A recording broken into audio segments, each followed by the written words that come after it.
বাবা মায়ের ইচ্ছা ছিল ছেলে পবিত্র কোরআনের হাফেজ হলে শুধু কোরআনের সম্মানে তাকে হেলিকপ্টারে করে বাড়ি নিয়ে যাবেন। তাই ছেলে হাফেজ হয়ে মা বাবার সেই স্বপ্ন পূরণ করলেন। আনা হলো হেলিকপ্টার, আর তাতেই চড়েই বাড়ি ফিরলেন কোরআনে হাফেজ সন্তান জোনায়েদ হোসেন রিহান।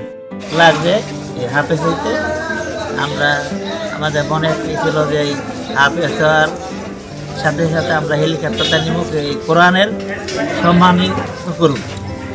মেন হলো কোরআনের সময় খুব ভালো লেখাপড়ার জন্য ভালো পাইছি মোটামুটিভাবে আমরা এই জন্য আমরা মনে মনে একটা যে আমার ছেলে যদি হাফেজ হইতে পারে আমরা হেলিকপ্টারটা নিব। শরীয়তপুরের নড়িয়া উপজেলার নরকলিকাতা গ্রামের একটি মাদ্রাসা থেকে মাত্র 2 বছরে হাফেজ হন জোনায়েদ হোসেন রিহান। তিনি নড়িয়ার বৈশাখীপাড়া গ্রামের বাবুল চৌকিদারের ছেলে।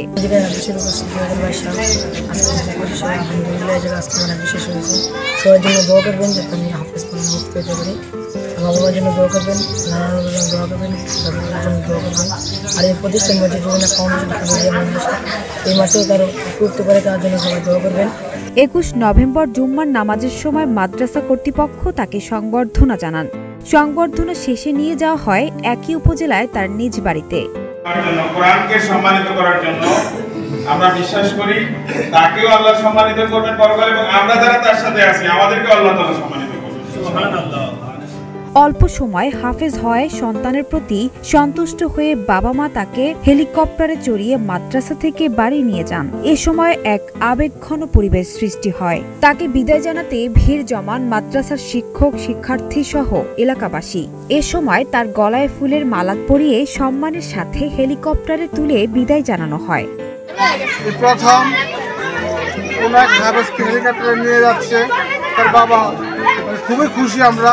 এমনকি দেখে মনে করেন তো আরও কিছু গার্জিয়ান আছে, অনেক গার্জিয়ান তার ছেলে পেলে নায়নাতপুর মাদ্রাসায় দিতে পারে, কোরআনে হাফেজ বানাইতে পারে, এটাও একটা আশ্বাস। একজন বিজ্ঞ আলেম হয়ে দেশ ও বিদেশের মানুষের কল্যাণে নিজেকে বিলিয়ে দিতে দেশবাসীর দোয়া চেয়েছেন হাফেজ জোনায়েদ। সানজানা তাবাসসুম, বৈশাখী সংবাদ।